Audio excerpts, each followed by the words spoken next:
Are you ready to die for a peaceful, democratic revolution to take the American state back from the corporate elite who now control Congress, the White House, and the Supreme Court? Yeah. Couple. Three of us all together. I'm ready.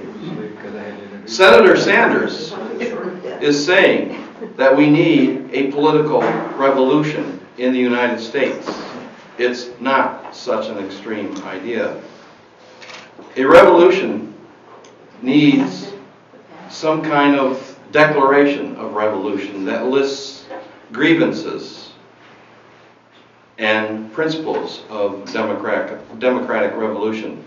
Occupy Wall Street had their declaration, and it had a long list of grievances against the corporate state.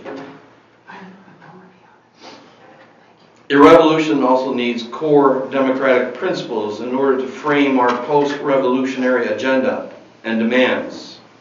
On the Amendment Gazette, we offer a necessarily incomplete list of grievances, which include: 1. We live in a plutocracy. Starting with the Buckley v. Vallejo decision of 1976, Citizens United decision of 2010, and last year's McCutcheon decision v. FEC, along with ongoing campaign deregulation, has made the United States government of, by, and for the wealthiest 0.01% of us. 2. Never-ending wars of a corporate-backed American empire. The United States has become the world's policeman, judge, jury, prison guard, and executioner. It has become a de facto world government, and like all empires before it, it will not stand. 3. Deregulated financial sector. In the Cromulus bill that was passed late last year, was written in part by Citibank lobbyists and then voted for by a political duopoly. This is exhibition 1 of this deregulation. Christopher Ferguson, director of Inside Job and author of Predator Nation, coined the phrase political duopoly to describe the Democratic and Republican parties and how they have become servants of Wall Street. 4. Climate change and other extreme extractions threatening the Earth's life-sustaining status. We are in the midst of an anthropogenic mass extinction. Oceans are becoming more acidic. Bees are dying off, etc., etc. I could go on.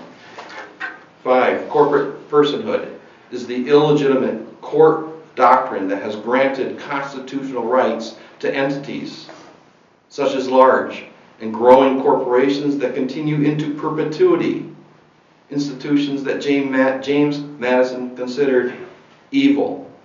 His word, not mine. 6. We have a militarized police state that is being turned against American protesters, not terrorists.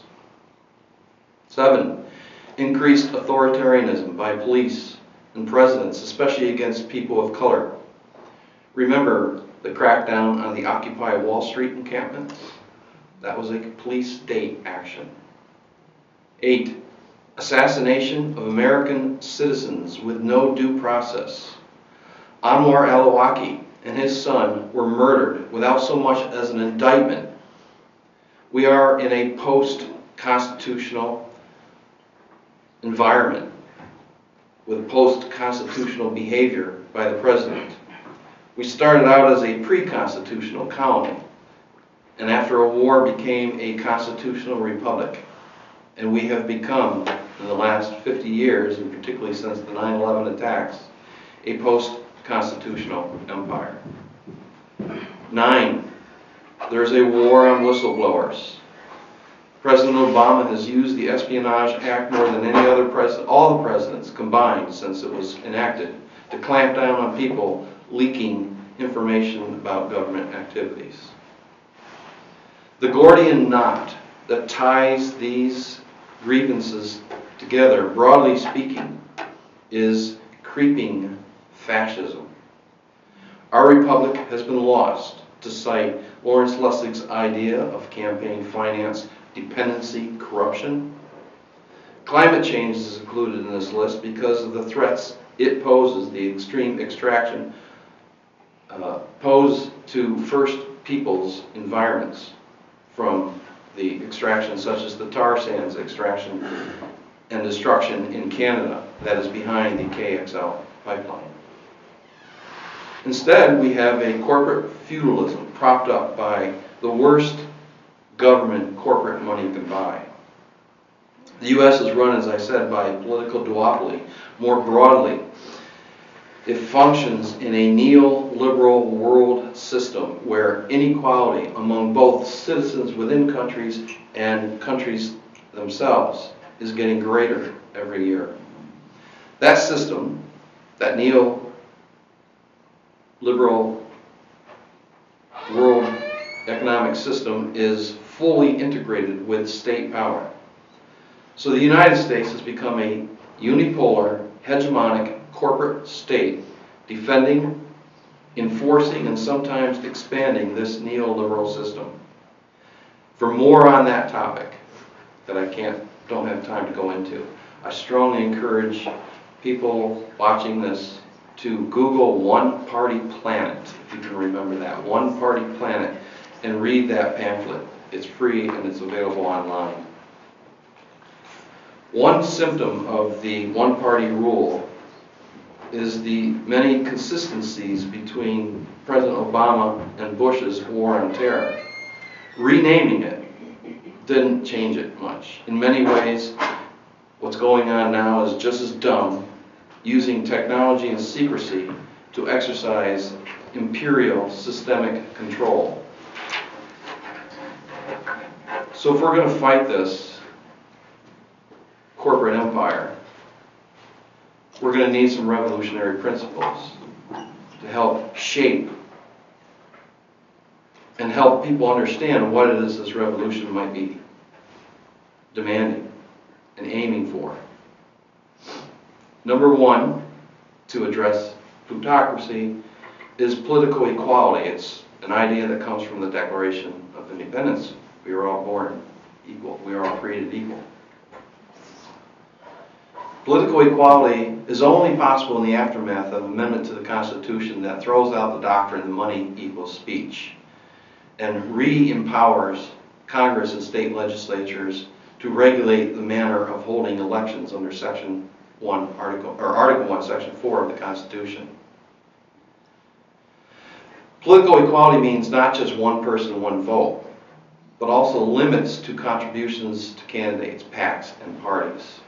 One possible idea for a comprehensive campaign finance reform based upon political equality could entail something like $50 maximum per year per person, which would reflect the political equality between everyone here and the Koch brothers or the Soros family. This is something that could be a voucher program, which I'll explain a little more, that would set up voter debit accounts, VDAs, and it could be administered by the post office, who need more work. The snail mail is going out quickly. So the first $50 of a taxpayer's income or capital gains tax would get returned to them, to their VDA.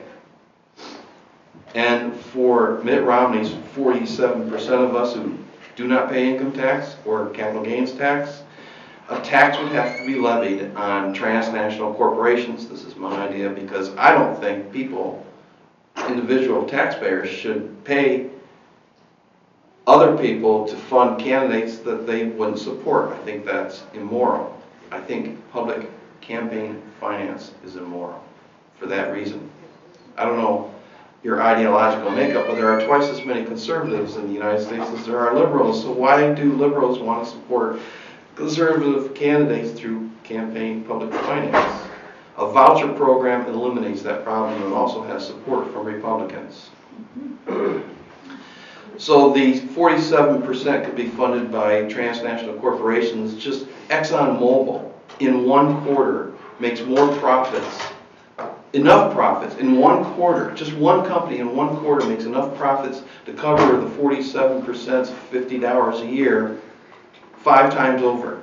Right? It's not a huge burden that we would call on the corporations. The VDA would be recharged if and when you vote, and wouldn't be if you don't vote, so it could offer incentive for more people to vote.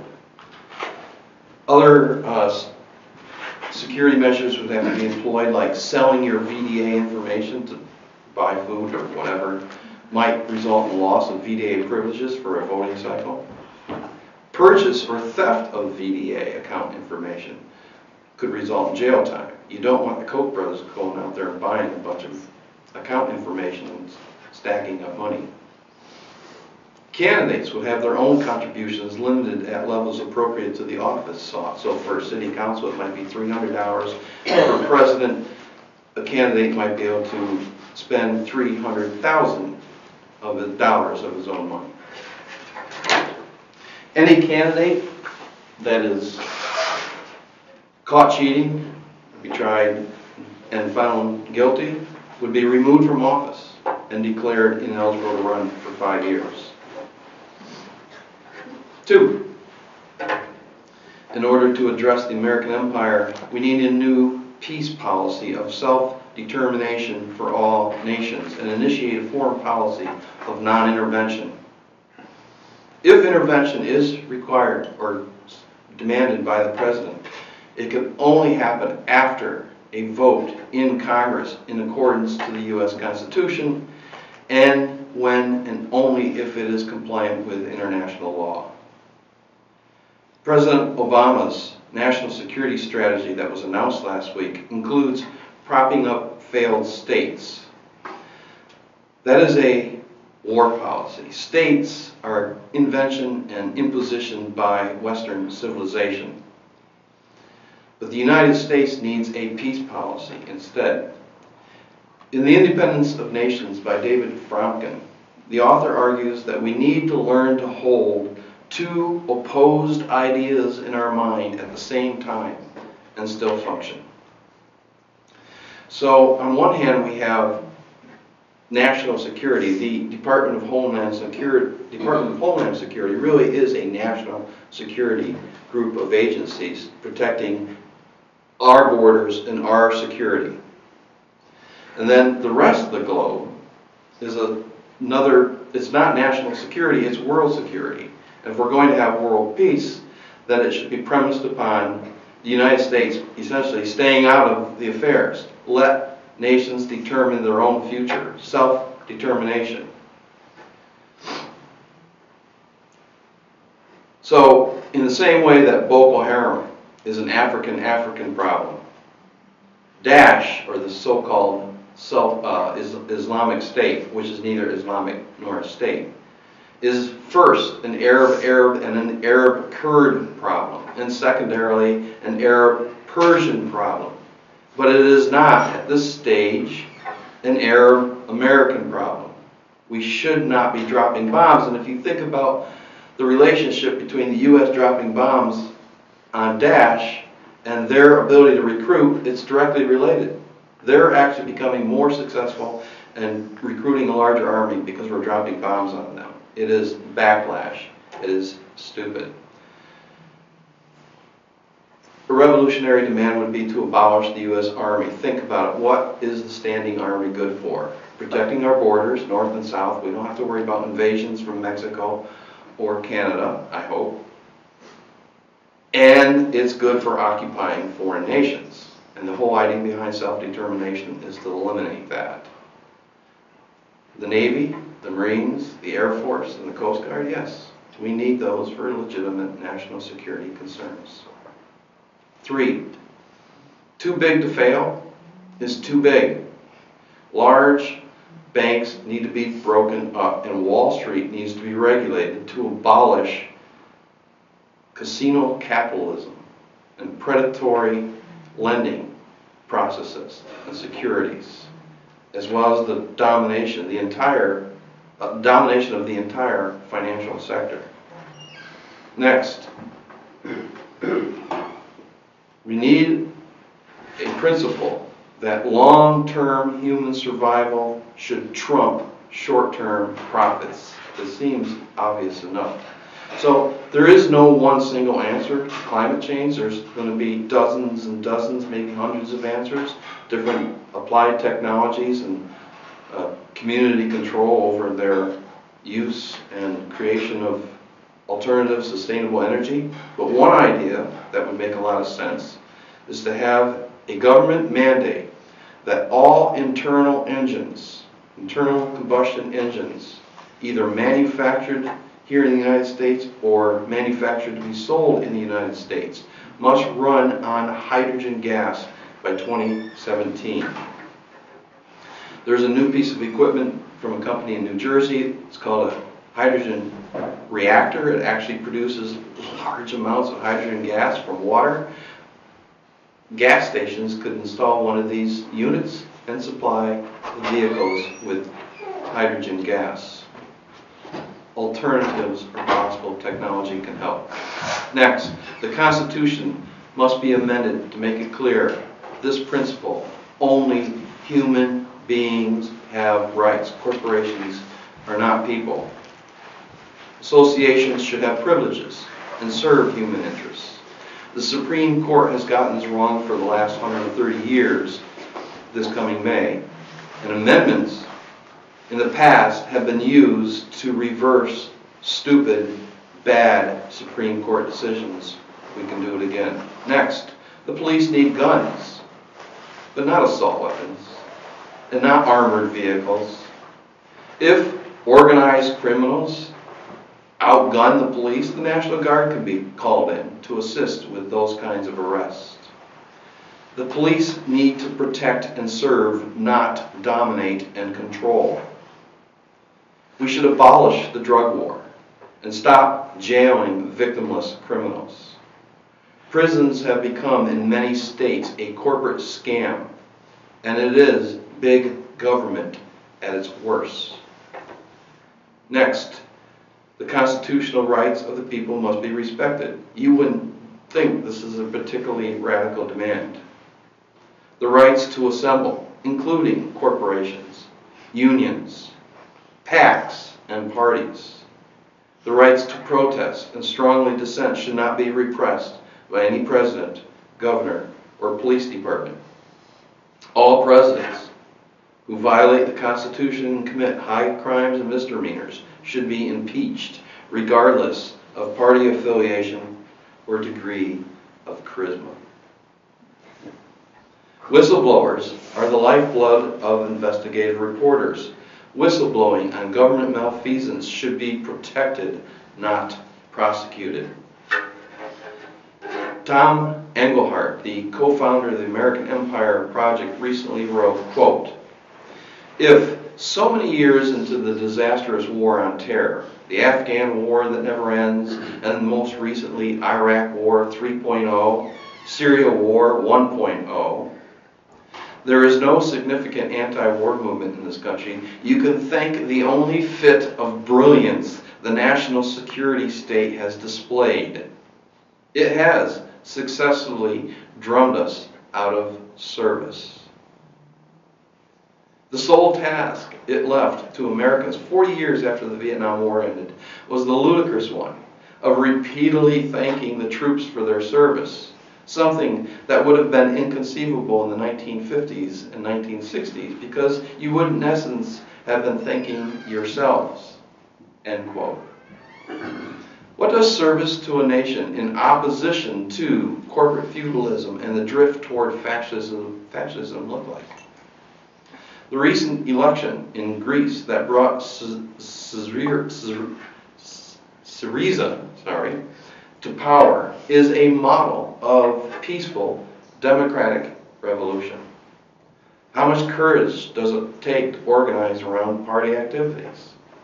Not very much, right? It didn't take courage to participate in party activities. The kitchenware revolution in Iceland 6 years ago is another example. That did involve protests and a riot. So how much courage did it take to confront riot police using pepper spray and wielding batons? I would argue quite a bit more. And by the way, that revolution was started by one person. I just found out when I looked into it last night. One musician sitting in front of Parliament, strumming his guitar, singing protest songs, gathered a crowd, and they came back bigger the next day. He started a revolution.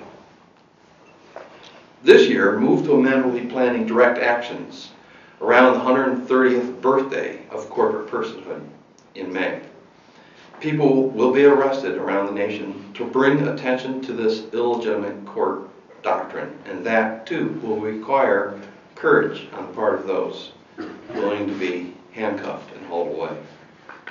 We, the people, must work together with folks that we don't see eye to eye with on a good number of issues, which the political duopoly uses to divide us. Issues like prayer in school and abortion and things like that. What the next American Revolution will look like is anyone's guess. I don't know.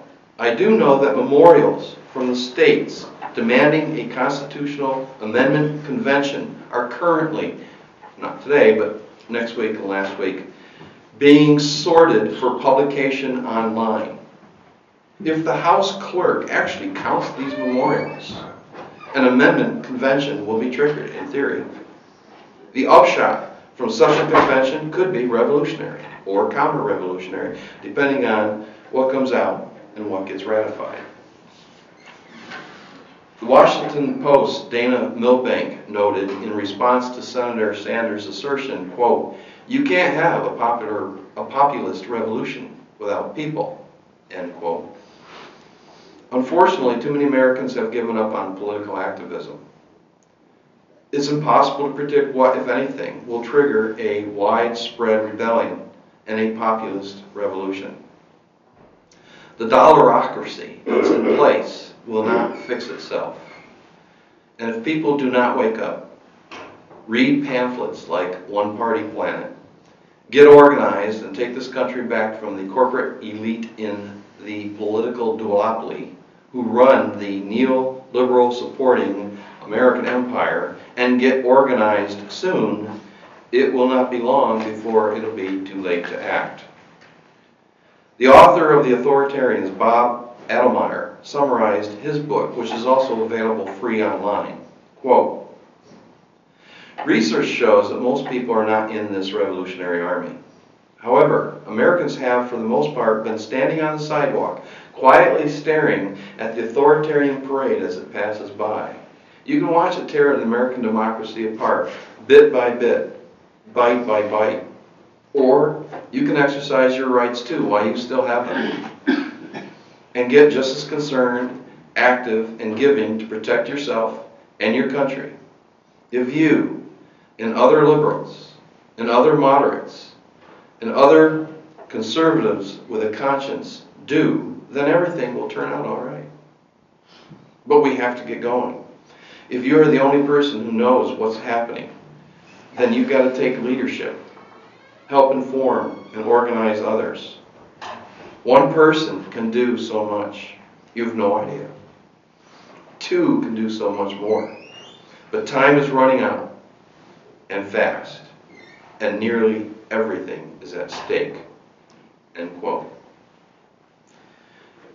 We need to somehow reestablish the ethic of service to the nation in opposition to the government, to the political duopoly, to the neoliberal world order, and to the American empire. One person can do so much.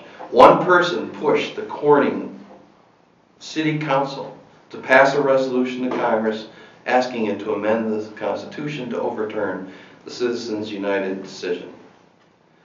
A few people, including one guy in Hawaii, is behind that sorting and near-term publishing of memorials from the states. The resolution in Congress was passed last month to activate that activity. And if they are counted by the House clerk, we will, in theory, have an amendment convention this or next year. How that turns out, will depend upon who attends the convention, and always the right will outspend the left in elections.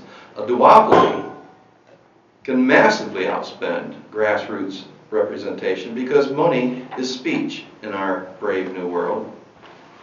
A balanced budget amendment has a much greater chance of coming out of such a convention, along with corporate personhood remaining completely intact. Move to amend currently is trying to work through Congress the old-fashioned way, the way every other amendment has worked for now. But we are primarily building a movement and organizing under the radar of corporate media. Courage, revolution, and national service in opposition to the status quo will be needed if we are going to legalize political equality and restore the republic the framers fought and sacrificed so much for. Now, it is our turn to fight and sacrifice for this noble cause. I'm prepared to die in this struggle. God willing, that won't be necessary. But I'd much rather die a martyr than as a statistic.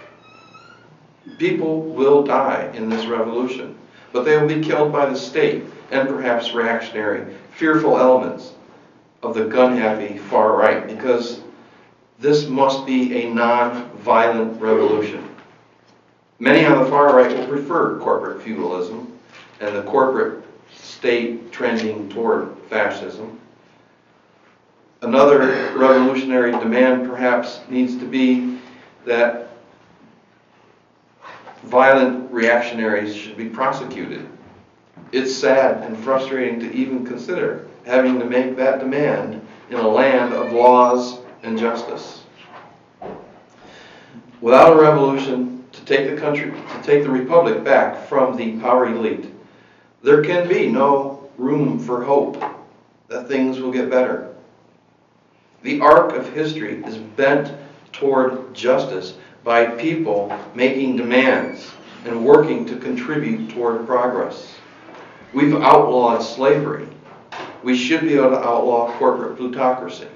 You'd think that 99% of the people would agree with that, but the effectiveness of propaganda, both from the state and from corporations, is perhaps our greatest obstacle to success.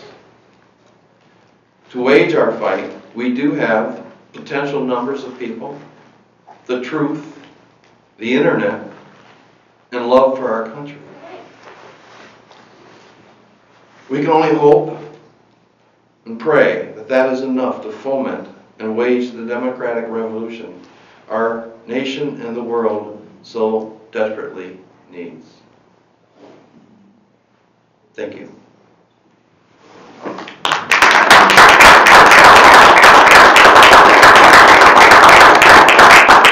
I'm sure there must be questions. Thanks for coming and doing more than hoping and praying.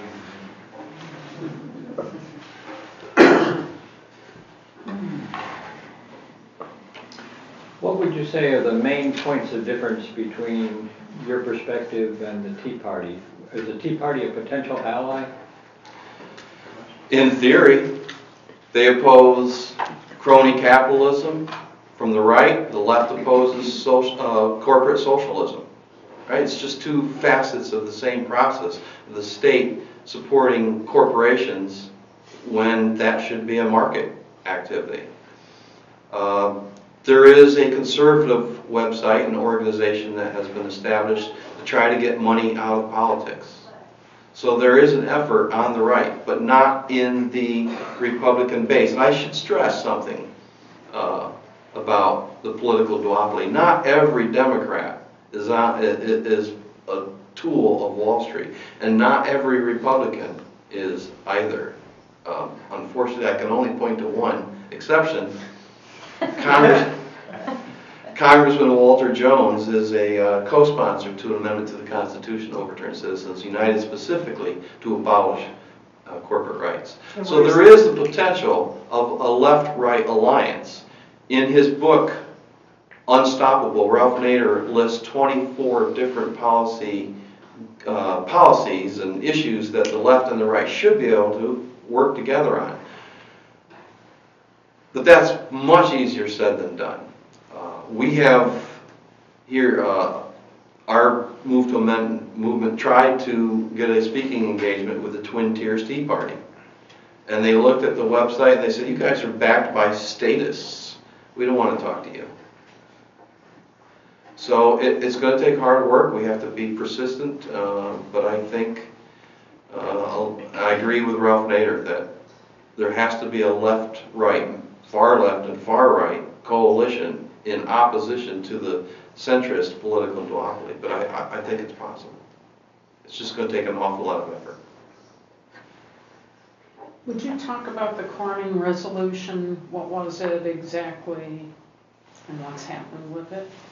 It's just one of 550 resolutions that have been passed around the country by municipalities. Darrell, remember his last name? No. Me either. He was the guy who did it. He just made connections with the city council. I don't know the resolution. I don't have it printed out in front of me, but it was comprehensive in that it asked Congress to pass an amendment to address both aspects of Citizens United, both the Buckley money is speech legal tradition and the corporate constitutional rights tradition that intersected at the Citizens United decision. So it was a good comprehensive decision. There was Republicans on the city council that supported it, but I don't know much more. It's just one of 550 or so that have been passed around the country. Ithaca City Council, Common Council has passed it. Town of Ithaca has passed it. Tompkins County Legislature has passed 3 resolutions now. Danby passed a resolution. Dryden passed a resolution. Caroline passed a resolution. Danby and Caroline happened without any of us even going to a meeting. It just showed up in the news one day. Oh, okay, good. So it's a little bit of self-generating. Tom Barber's here. He might have something to do with it. There you go. So actually, the town of Caroline did this because I went to hear one of your speeches, and I brought the information forward to the town board, and we didn't need anyone to help us. It was pretty obvious where we're going with this. And just a further comment, we talk about the two-party system. The two-party system we have in this country is the wrong 2 parties because it's Republican and Democrats, which both have been seeking funding from the large corporate treasure chests that they have. There really are 2 parties in this country, and that is the plutocracy and the working people, everyone else. And just in case we don't know it, we're the majority. We are. But having us, as you mentioned, the way our political leaders and our election system were set up, with really trying to do away with third parties, and the way that the media is set up, you'd never know that there are so many common bonds between Republicans and Democrats, the average working people, and somehow we have to break that. And I'm glad you're here to help us with that today. We do. I wish there were a magic bullet, but like I said, it's going to take a lot of hard work and persistence to just keep asking conservatives and Tea Party types to come to our meetings or let us speak at their meetings. Carl? Victor, can you go back a step and talk about these memorials to, what was it, to various amendments? To establish an amendment convention. So the person in Hawaii I referred to as Dan Marks, he originally, I came to know him through his effort called Occupy Article 5.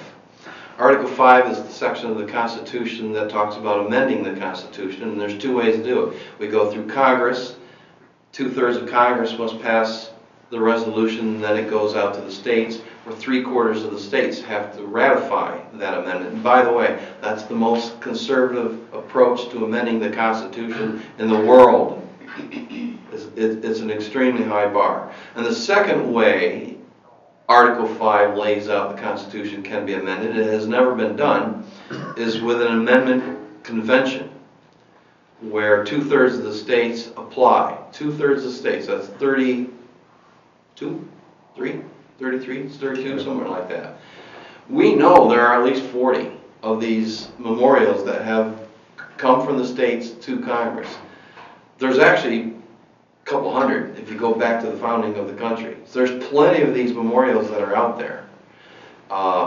The resolution that was passed in Congress early last month does not call on the clerk to count these memorials, which is too bad because, well, it's too bad and it's good. Right? If you notice, I'm very ambivalent about a constitutional amendment, or an amendment convention, because if elections are held for delegates, I just don't know how move to amend is going to get our people in that. We're starting the planet, and it's an item on our agenda for this month's meeting. But I don't know how we're going to beat, right-wingers who want a balanced budget amendment in elections in the state, right? Because they can afford, they're going to have Coke money behind them, and they can afford all this electioneering communication on television, the radio, and we can't. So we have the internet, but I don't know how we're going to be able to compete with them. So I'm not real hot on this idea. Well, the danger is, as move to amend, you want to call this constitutional convention to deal with issue A and B and C, but the danger is you call a constitutional convention, anything's up for discussion, right? Am I stating that as rather succinctly and clearly? Yes, if it's can all blow up in your face. If it's a genuine Article 5 convention, you're right. There's also the Conference of States, COS. They're trying to put together an amendment convention that will pass the amendment and ratify it in the course of a weekend. No one will be allowed to bring up other amendments. It's strictly limited to the balanced budget amendment. I think it's fundamentally unconstitutional, but they're working to do it. And they, being activists coming out of the Goldwater Institute, some of you may recall Goldwater was a pretty arch conservative. Although by today's standards, he's actually fairly liberal. For example, he was a strong advocate for campaign finance reform and limits on spending, which in today's party distinction would put him pretty much as a Democrat. Did I answer your question? I think so, yeah. I didn't know about the memorials. Like, just that's for any issue then? You're just looking at past history? Right, they're not, they're sorting them by issue. Okay. But they're not saying, oh, there's only 22 for this issue and there's only 17, so, and we can't add those up. They're all going to be out there. The question is, will the clerk count them? Okay. Now, there will be a lot of pressure for him to count them and not count them. Because Move to Amend, I've emailed David Cobb, the field organizer for Move to Amend, about this. We're not ready to get people into that convention. Some states may appoint delegates, but I believe there have been Supreme Court decisions that have argued these delegates should be elected. They should represent the people, which is going to be in the Citizens United and Sean McCutcheon world of campaign finance. It's going to be a very tough and difficult job getting Move to Amend representatives. We have a guy in Syracuse who's willing to run as a delegate. Michael Yahtzee Messina you saw him, he was the MC at the press conference, both press conferences. He was again this time. So state representatives know him because when we go to Albany and ask the state to sign a letter to Congress, we can't get a resolution passed in New York State because Senator Dean Skelos is a jerk, essentially. He's bending the rules to make it seem like they don't do that, when in fact a resolution to Congress addressing campaign finance reform does pertain to the affairs of New York, and that complies with Rule 7, Section 9B, but he won't let it go forward anyway. So instead, we don't tell the federal government how to do its job. Right, unless it pertains to the affairs of New York. Well, of course That's the clause that allows us to go forward, but he's not allowing the resolution to go forward. So instead, we're asking the Assembly and State Senate to basically petition the government, just sign a letter. Politicians don't lose their right to petition the government just because they have power. They still have the rights.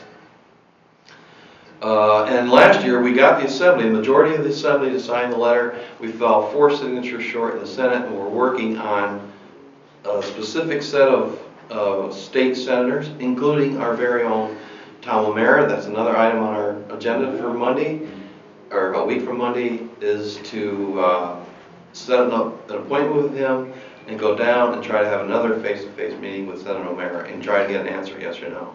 And if we don't, then we're going to turn up the heat with some press conferences, some demonstrations, and perhaps even civil disobedience in his office. Go ahead.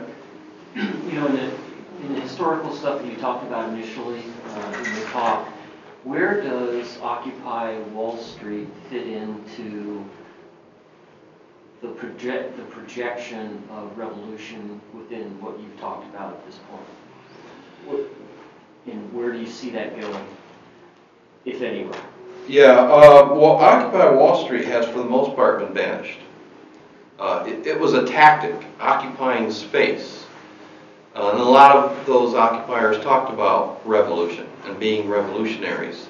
But they also talked about opposing party structures. So I don't know how you have a revolution that's, on one hand, peaceful, and on the other hand, devoid of party activities. But a spin-off from the Occupy effort is based in Washington. It's called Popular Resistance. It came out of the Occupy Washington organization. They've been very successful at getting net neutrality passed. They blocked the driveway of the FCC for a week, and they've had a lot of comments. They've organized tons of comments, so they're active in an ongoing way. Now, I see Popular Resistance, even though it's not a party, there is no revolutionary party at this point. Notice, I didn't name any parties. But I believe they are the hub of a revolutionary wheel, and the spokes of that wheel are Move to Amend, 350.org, Black Lives Matter. These are various spokes that go into this wheel of revolution that I'm trying to foment this morning. Did that answer your question? Yes. Go ahead. Hi, Victor. My first name is Michael Vincent. First, thank you, because even you sharing how the townships or the localities locally have passed these ordinances or resolutions is fantastic. And that's why this forum is so vital, and I appreciate it. In waiting for my ride to get here, on C-SPAN, I heard Grover Norquist, who's the head of American taxpayers. Right. Of course, he's so simplistic on the other side, if you want to go further than the Tea Party, that you just get rid of all taxes and let the corporations run wild. My mother's from occupied Ireland, and what I see is doing, rather than building on what happened in the 60s and 50s and 60s and everything from, or the 20s, let's go back. Women weren't recognized until 1920 as full citizens. Africans weren't recognized until 14th, 15th, and 16th Amendments. The disabled people living with disabilities like myself weren't until 1990. LGBT people aren't seen as full people yet. Almost. Almost, but not quite, even though we're born with inalienable rights. Mm-hmm.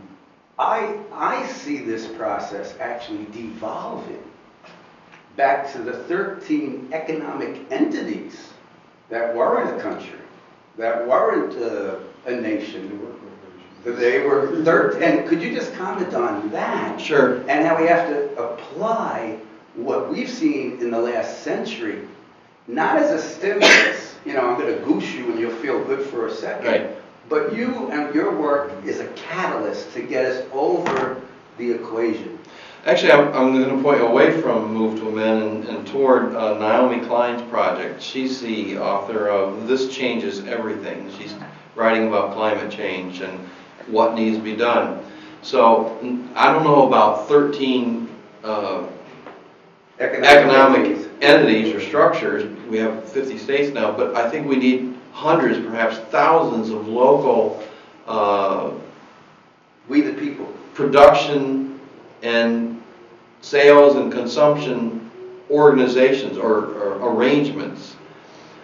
Part of the cause of climate change is all this transport. These are diesel engines. This is a lot of burning of fossil fuels in this international trade of a world system of trade. So we need to regionalize, but I don't think it's going to be at the state level. It could be. Each state could arrange sort of regional activities, but even if we organized as a national unit and limited our trade on energy, like they want to export natural gas instead of essentially hoarding it and use here in the United States as a short bridge into a sustainable system. We can't just have sustainable energy in overnight or in a year. We do need a bridge to a sustainable energy system, but it has to be, we have to get building that bridge. They're not even designing it yet. But yeah, we need more local and regional organizations for all production, clothing, food, you name it, and try to eliminate, in the short run at least, until we have a true green, sustainable economy that doesn't fry the planet by shipping stuff. And I think we can. I'm fairly optimistic if we would just get to work on it. But the problem is, of course, are the corporations who are behind the vested interest of fossil fuels. I don't know how to beat them unless we offer the Koch brothers an opportunity to engage in sustainable energy. I mean, Roosevelt sort of did that in the build-up for World War II. These corporations he used to rail about were suddenly getting huge federal contracts to build the weapons to fight World War II. Now our war is against ourselves in a certain sense, and we need to mobilize on a world scale technologies to convert to sustainable energies and get carbon out of the atmosphere. They can do that, but there's no money in it until they figure out how to extract carbon and convert it into some product that we can use, maybe carbon bags instead of plastic bags or something like that. I don't know, other than just, I mean, World War II, it helped the economy recover out of the Great Depression. But they could have taken those weapons and just dumped them in the ocean for all the good they did economically, right? There was no real turnaround of products where people kept buying and spending and buying and spending. They just went out to the battlefield and were used in a non-economic manner. So we need, and that's, I think, in the short term, what needs to be done to pull carbon out of the atmosphere. I don't know what to do with it other than sequester it underground. Well, just a follow-up, I think we do know, I just moved back here in August to pursue a sustainable energy PhD. But the model we have is Dryden, the people of Dryden, and stopping fracking. And if it wasn't for the people stopping the fracking and forcing Cuomo then to change publicly, even though he did it by proxy with his health commissioner or whoever made the announcement, we have the model. We are the people. The people are the power. The workers are the wealth. Donald Trump and Bloomberg are financial zeros. They're only filthy rich because they take too much. And when you said before about Occupy, because I brought food down to picture the homeless when they blamed the homeless for having too much food. Right. I was in New York. They're the Green Party. Grandpa Al Lewis got over 50% to get the Greens onto the ballot for 10 years, and all they did was bicker among themselves and denounce the parties and denounce everything with a pointed finger instead of getting every single person to the polls for their candidate put up in every single position. And that's what the Tea Party has done, because they put the people in, and they're being that irritant. They're not making a pearl. They're a termite. I want to point out Syriza, the Greek party, translates to a coalition of radical parties. All right, and Green might become a coalition of radical parties here in the United States, and they are governing in a coalition with a right-wing party. They have to join, though. They have to on several issues. This goes back to your question. On several issues, they are in opposition to the status quo, and including, and I haven't had a chance, and I didn't mention this, the TTIP, the trade deal that is being negotiated between Europe and the United States. They are opposed to that, and the right-wing party that they are in a coalition with is opposed to that. And I just want to stress, this corporate president is pushing the TPP, the Trans-Pacific Partnership.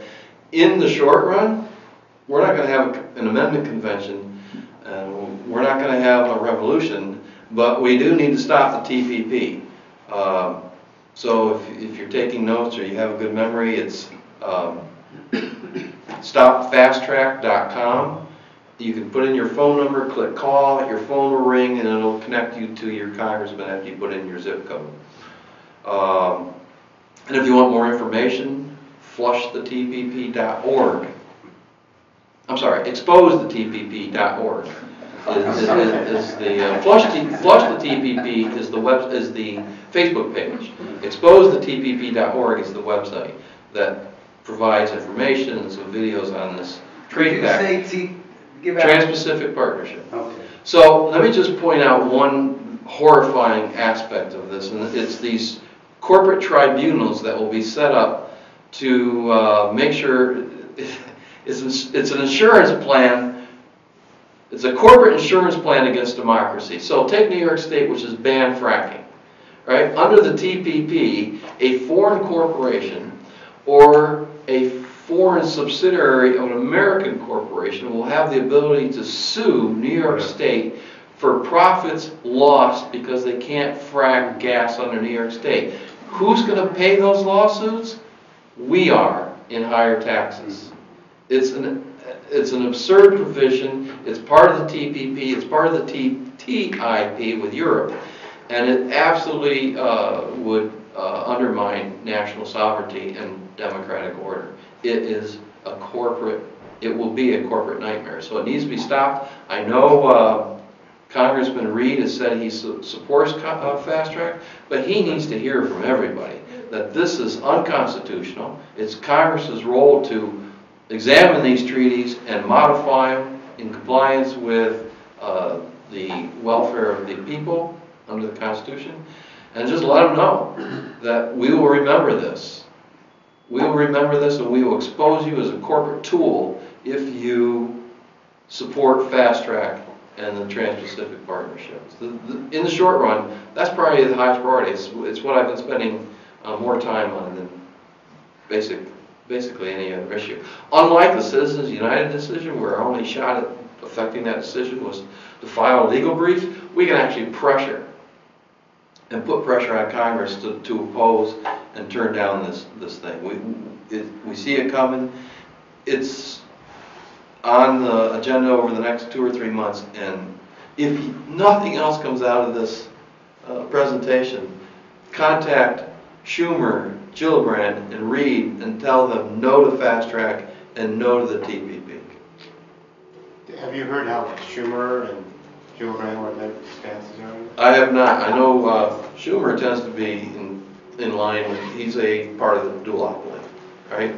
Even just the idea of a very small financial transaction tax for buying and selling of stocks on Wall Street. Oh, no, we can't have that. He opposed it. So, but he has expressed concerns about fast tracking. I think he does see the need for Congress to weigh in on this. But just, my view is, you play hardball with these people. If you vote for this, we're going to do everything in our power to make sure you don't win an election. If you're going to go to Washington, this is what I would tell Schumer, if you're going to go to Washington and vote like a Republican, then we'll just vote for Republicans next time around.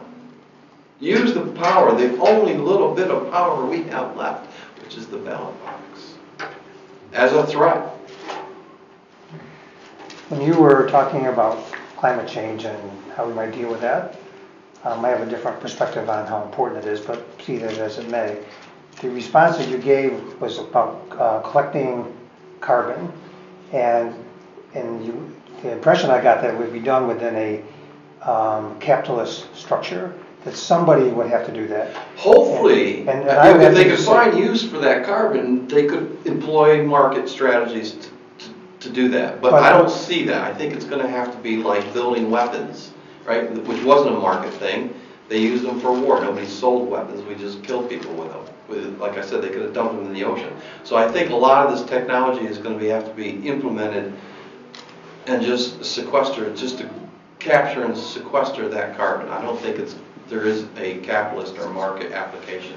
So, yeah. Well, the capitalist system is really the cause of everything that we talked about today.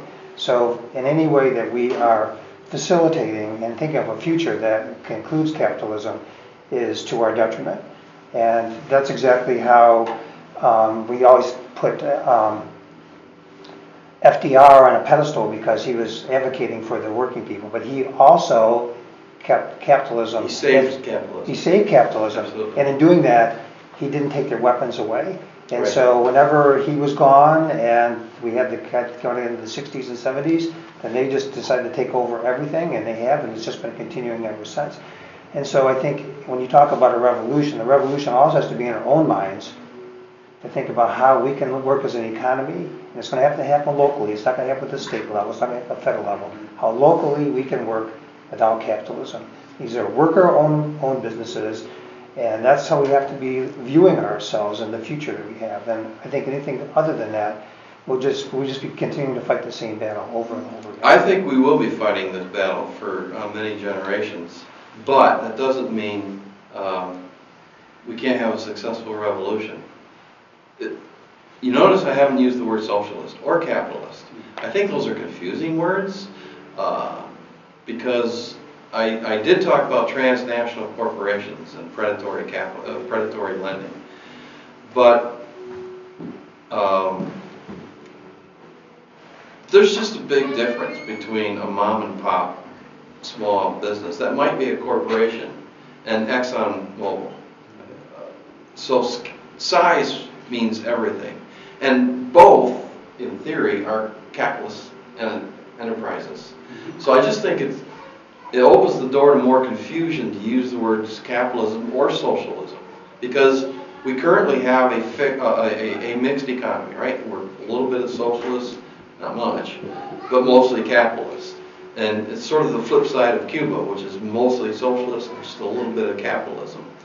And I don't know if there is an optimal balance between the state and private, but I know we need a better mix than what we have now. I just think it opens the door to division with people in the Tea Party to start talking about eliminating capitalism, because they freak out. Because think about liberty.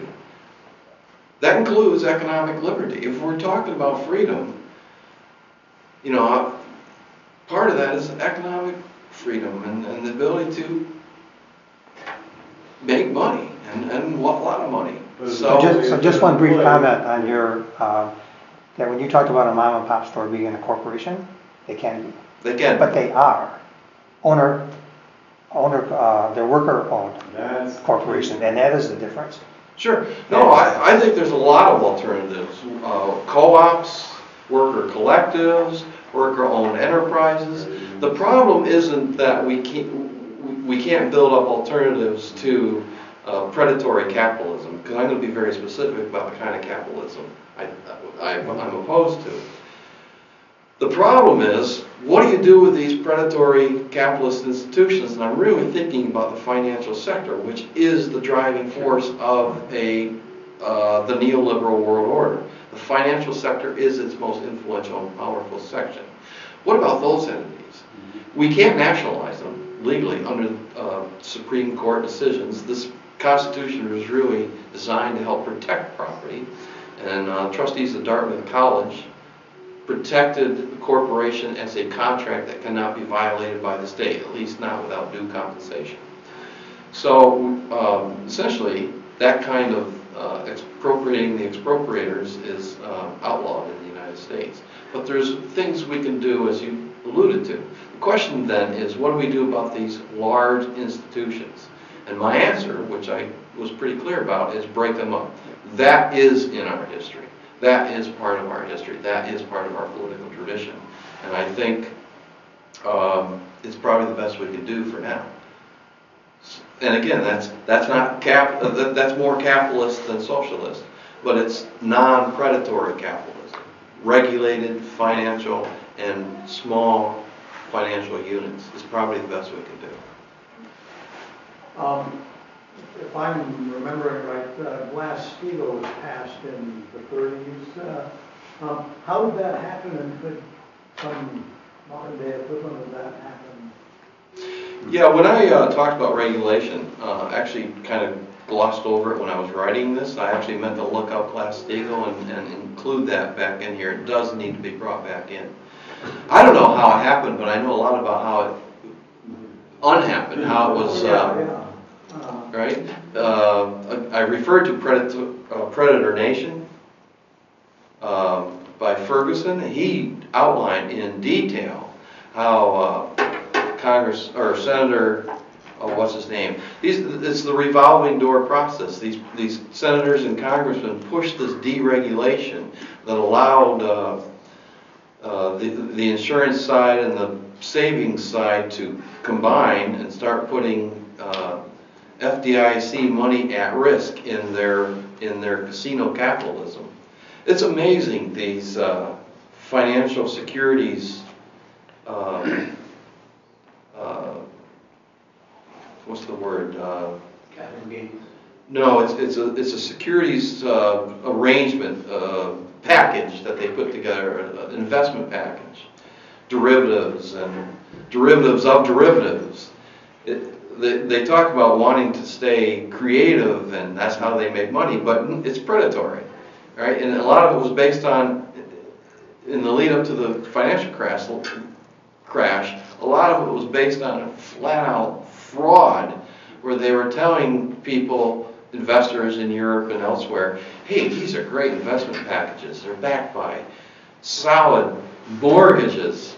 And they knew that was nonsense. They knew that was, I don't want to use the word they used in Congress because I'm in the church, but they knew it was crap. And yet they sold it as a good investment anyway. It was fraud, it was illegal, and when Obama claims that they can't prosecute these people because they didn't violate any laws, he's lying. I mean, with all this stuff in my mind, it's all about saying, when is enough enough? We can argue about that, but as long as people remain polarized with you're either a socialist or you're either a capitalist or, you know, not being able to say, look, we live in a land where we do respect that you can work hard, do better for yourself if you're willing to work harder than someone else. We don't have to be a capitalist or a socialist to live in a land like that and pick some purely ideological system, you know, that is unregulated or doesn't have rules. I'm trying to learn how to say this more articulately. Like in the case of the financial markets, you know, there are things in place like buying futures on wheat, for example. They're there for a reason. Like someone who's baking bread for a living wants to buy energy or wheat futures so that they have some stability in their business.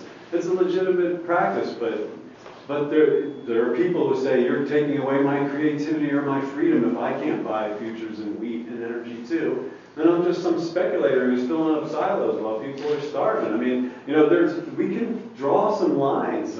We can. Places. So and you can get wealthy in the country too without wanting to run the whole show. Like, you know, be grateful you lived in that land. Get a little something back. Futures contracts are one thing, and you're right, they have a purpose.